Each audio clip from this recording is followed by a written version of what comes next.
Right, let's give it a go. Lockdown workshop. We're inside at the moment. We have got a pair of cycling shoes. I don't know if you can see that. The dog has eaten them. So I've been asked before if I can fix these, so I did say I'd have a bash at it. I did some research. If you have the BOA type lace adjusters, you can go on the BOA website and they will send you a new complete unit that just clips out. There's a little tab under there, you press it in, the whole thing pops out with its line or lace or whatever you want to call it, cord already wound around it. You tell them what size you need, and they just send you one. You just click it in, and off you go back again.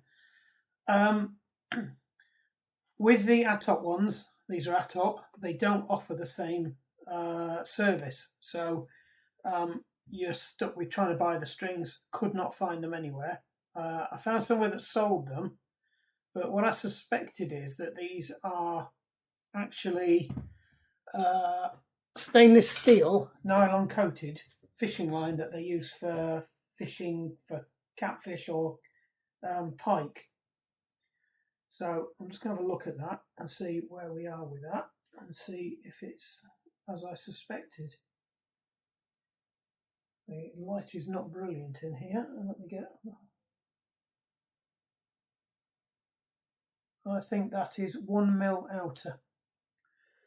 So that outer is 1mm with the coating on. So you need to be careful because I think some of them give you the inside steel diameter, not the outside coated diameter. So I think it's 0.8 steel, 1mm with the coating on it. It seems flexible enough. They say you can tie knots in it. So we'll see how we go with that. This in the ATOPs is a filament based one, which I'm pretty sure is also very similar to fishing line. On the other ones, the ATOP ones, I think they are stainless. The BOA ones, I think they are stainless steel inside. But we're going to see how we go with this. Now, the only thing that's going to cause any problems is if it's not flexible enough to either get into the locking mechanism for the cord, or you're not going to be able to tie a knot in it. But I am assured that you can tie a knot in it. So we'll see how we go with this and see if it works.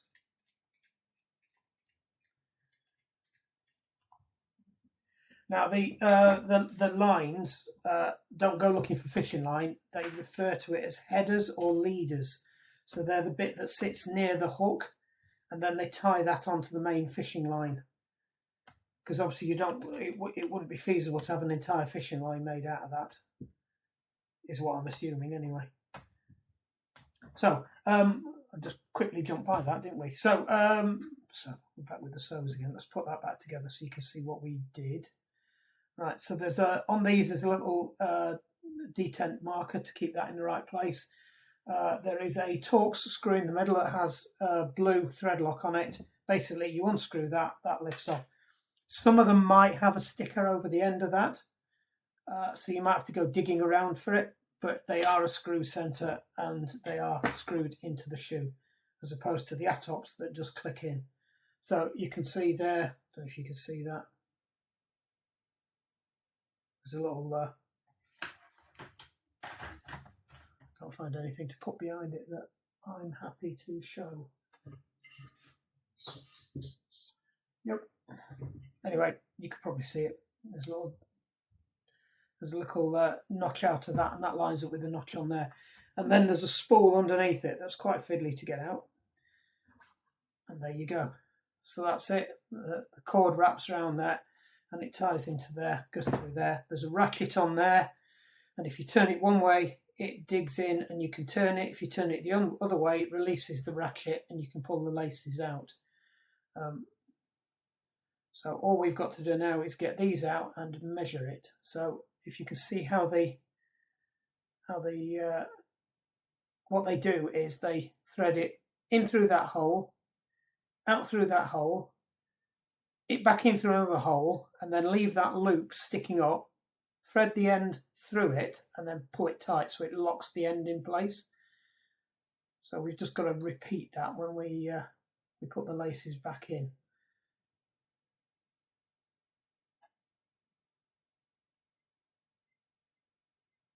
And of course, because these have been in for so long, they are not going to be very amenable to changing direction or anything else. So these might be a bit fiddly to get out. We might have to get a pin on it or something, unless I can push them together and there we go, push them together and get one end started. So that's one of them out. Same with the other one. Oh, really stuck. There we go. So that's that out.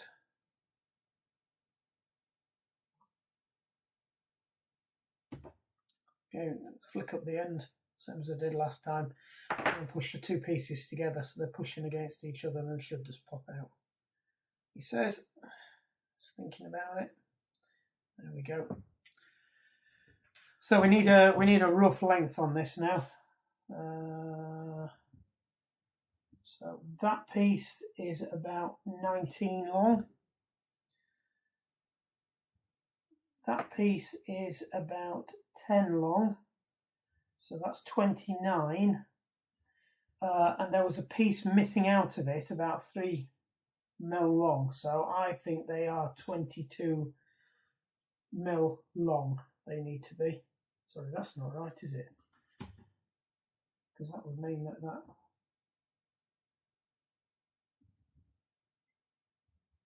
can't be right.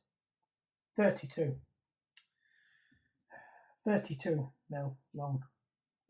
22. 32. Got my maths is awful. I'll just unwangle this. So I'm looking at 22 mil along. There's a bit of a kink in it there. We don't like that. I'll try and bend that out of it. So we'll take it to 30. Take that back down to 2. A little bit extra for faffage, and we've got some spare to do another one if it is needed. Oh, dearie me. That's not having it. I test cutted these earlier as well. Oh, there we go. Must have got a naff on the blade. So you have to thread these in first into these feeder holes. Now with this one, because it's the top one, I haven't got any laces, but if you are doing these further down, just be aware you might have to thread it through the tongue and possibly even some other edge bits. So I've got another pair of these because these aren't mine. Mine, the bow ones, actually go underneath and thread through the tongue all the way down. So there's little tabs you have to hit them through. But this one, all you're looking to do is just get it through those holes there. There we go. So pull it through as far as we can to give ourselves as much room as possible. And don't chuck that on the floor. Oh well, I took my eye off it, it's all popped back out again. It's got to be one of those days. Right, so let's have another go at that. You don't get this problem with bikes, they just stay put. Right. So we are looking to go. Right. It is in through one.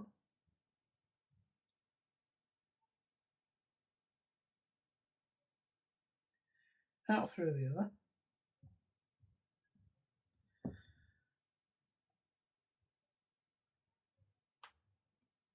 Back in through another one. God, this is fiddly.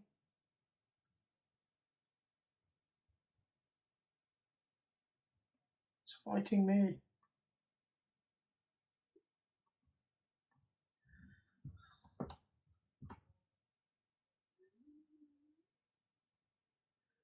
Right. So that's sticking through.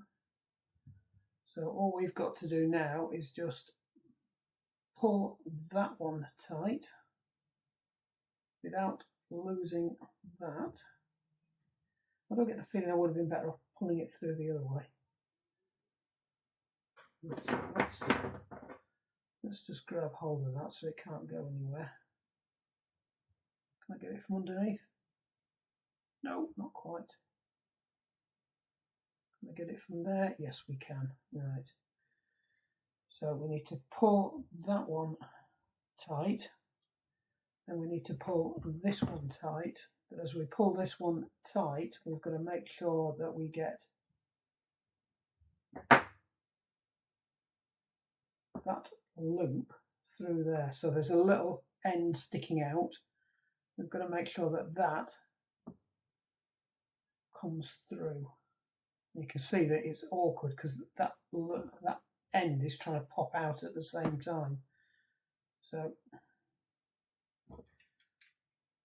I'll just try and shove that back in a bit more. Might need a pair of long nose pliers to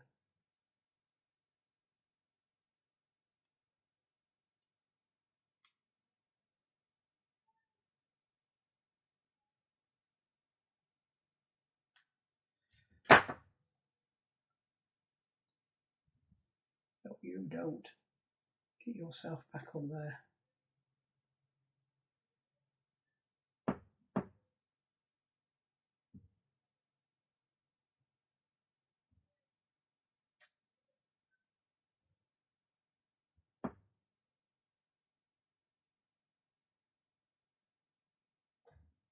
I think I need a pair of long nose pliers. Have we got some in here? Right.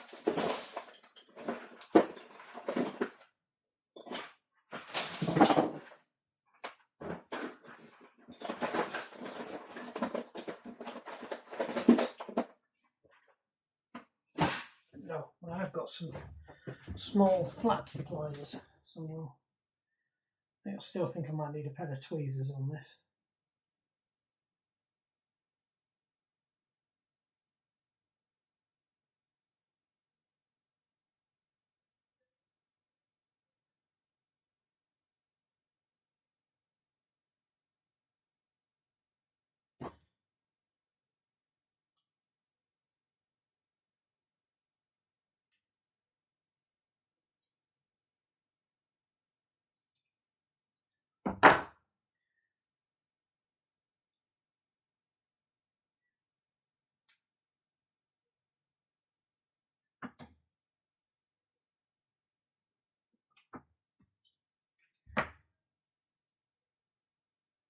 Oh, I think we've got it.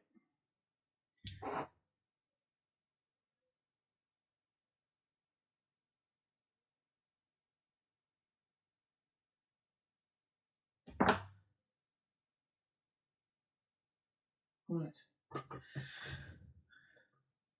So let's just shove that one through there. Don't catch our lace because it will be disastrous. Shove that back through there, and then we've just got to see if we can do the same thing again on the other side. So we need to be putting that in there.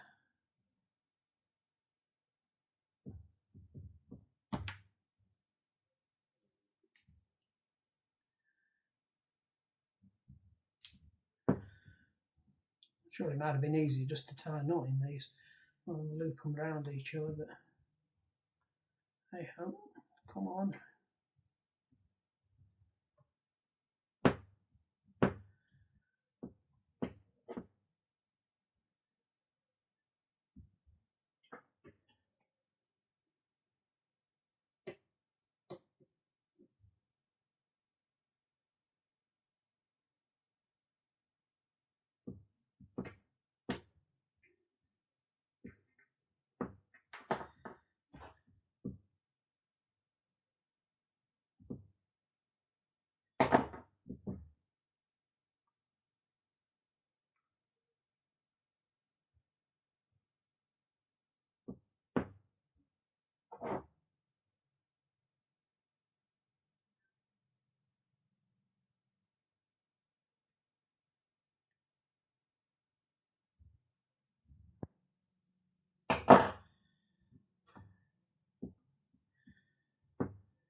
Nearly there, just got to bend it up now.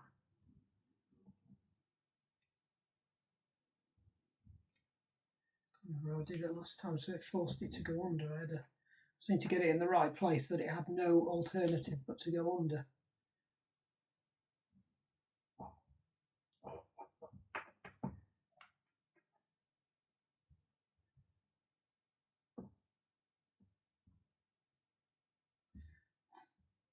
I've got enough purchase on the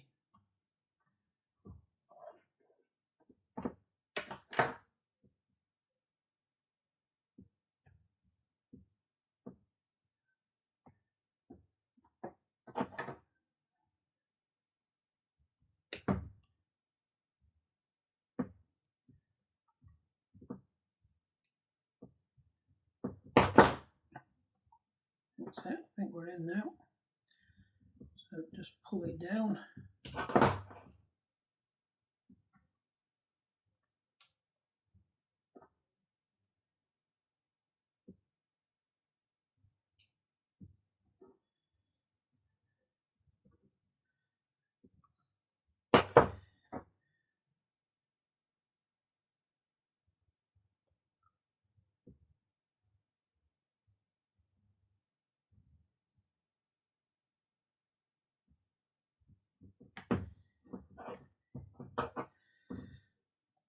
Make sure it's tight, because this will not work if it's not. I'm not grabbing hold of that with the cutting bit. That'd be a bit of a disaster.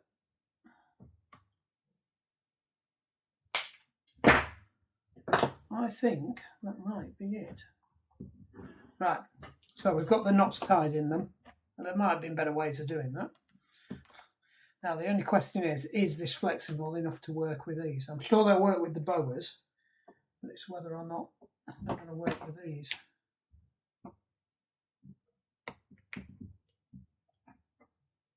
Okay, it's in.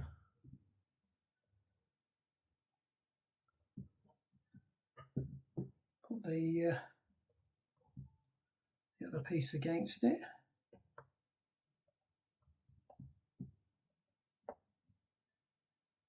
I've got the right way up. No, I haven't. That'll be why it doesn't sit right. It's got some legs that go into a couple of holes. Now it doesn't matter where this goes. There's a hexagonal bit, so all you've got to do is just get it to drop onto the. There you go. Drop on. These are fairly small screws, so the usual technique, just back them out until you feel it click in. There we go. That way you don't risk knackering the threads up, because if you knacker the threads up, you are absolutely foobarred with this. Don't over tighten it, it is only a breast piece on the other side. Right, the question is, this is where we realise we've missed a loop that we were supposed to thread it through. I can't see it. I think there possibly is one, but it's already ripped through, so it wouldn't have done us any good putting it through there anyway. And get that to sit under there. I pull in it, hopefully. I'll have to give it some gentle persuasion.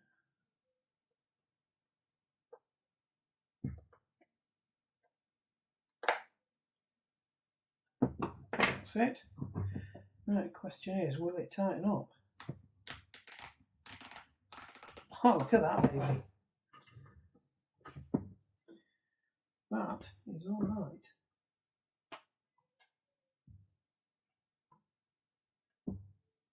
And there we go, releases.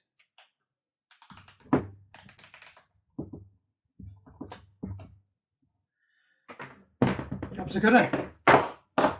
Lockdown Workshop, like and subscribe. That's how you fix a pair of twist lock non-boa ATOP trainers using cycling shoes, using fishing line. Probably works for golf shoes, anything else that has this style. No, quite pleased with that. Right then, like and subscribe. Hope somebody found that useful. And job's a good one.